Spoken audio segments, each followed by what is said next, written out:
Ayan po, ginugupit ko na po yung mga lusutan ng screw para sa reclining chair. Kinakapa-kapa ko siya dyan kasi mahirap makita. So, makakapa naman kasi medyo bilog siya. Yung binubutasan ko yung takip niya sa likod. Yan. Yan, nabutas ko na. At ito na, kinakabit ko na yung reclining chair. Ang bigat po niyan. Solid siya ng mga bakal. Yun, at nilusot ko na yung mga bakal niya yun sa likod. May ano po yan, yung parang pinakakabitan ng sandalan yun sa may malaking punit.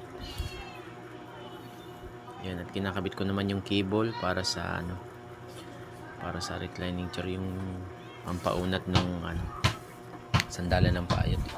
Ginupit ko yun, kulang pa sa gupit.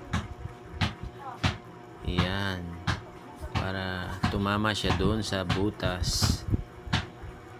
Yan, nilusot ko yung cable. At yan na po ang finish. Yan na. Finish na po siya.